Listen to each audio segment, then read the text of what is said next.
We'll now take one more question Sure. from the floor. Kunupatai. Another question for you, and this questions come from this gentleman right here, who is one of Thailand's most well-known actor and TV host. Could you please introduce yourself, please? Well, I'm flattered. Good morning, Madam Secretary. Sawadee krap. My name is Paul. My question is much softer, so a little long, so please bear with me. They're hard, aren't they? Nice people.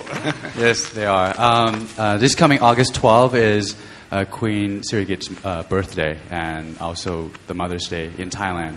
So as a working mom who has done such a wonderful job raising your own daughter, Chelsea, do you have any tips to share with Thai working moms on how to balance your personal and professional life? And I have just one more question, if you will.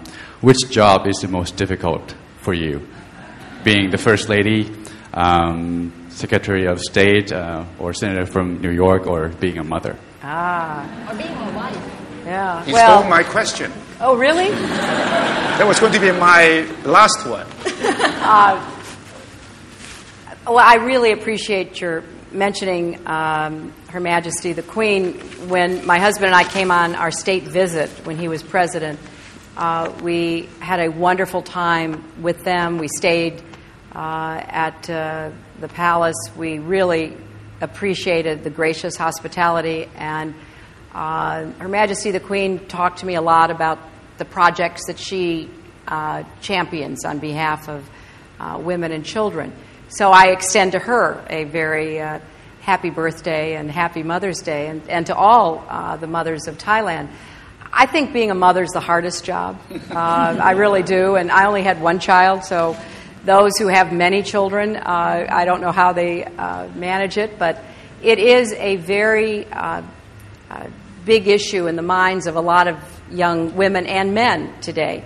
How do you balance the important work of your family, which truly is work, and you have to be committed and you have to be willing to sacrifice for your family, with the pursuit of both income and some satisfaction in the outside employment that you do? I always am careful because people say, well, how do you balance being in the home and working? Well, you work in the home, so you don't want to draw that distinction.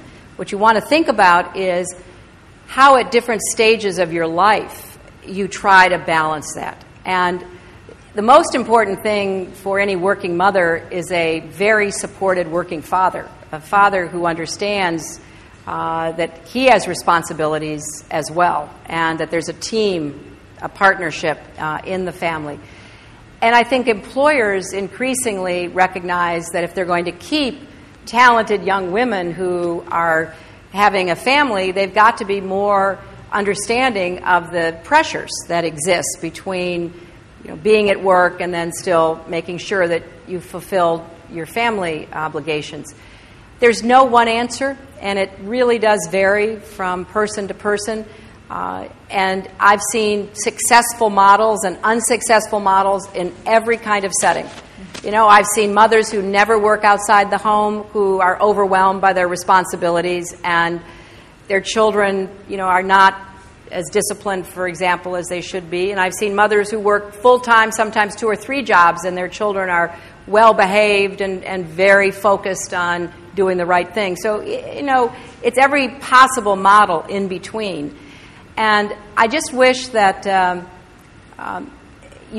it's fine to have a Mother's Day once a year, but I wish that people every day would respect the job that mothers do and try to support mothers in the family and in society. And that's something I've spent a lot of my time as an advocate over the course of my life trying to improve in my own country.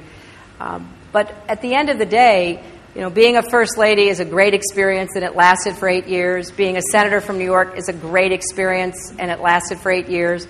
Being a Secretary of State is an incredible experience, and has lasted so far for 6 months, and I hope for a few more. But on February 27th, 1980, I became a mother for the rest of my life. And I think that that's how I view it, that's always a primary obligation that I take very personally and very seriously. Right. For your role as Secretary of State, what's the legacy that you would like to leave behind? Well, I think we want to demonstrate that the United States will lead effectively in the world through creating partnerships with friends and allies like Thailand, and that how we exercise our power will use all the tools at our disposal. Of course, we have a very strong and dedicated military, but we'd rather that be a last resort, not a first resort. And we want to emphasize diplomacy and development and exchanges and dialogue. And I think if we can change that approach and get results for people, because I'm interested in how people's lives change, not just agreements between governments, but do these agreements lead to more children going to school, or more mothers getting health care, or more jobs being created? That's what I'm looking for. So that's how I think we should judge the work that we do.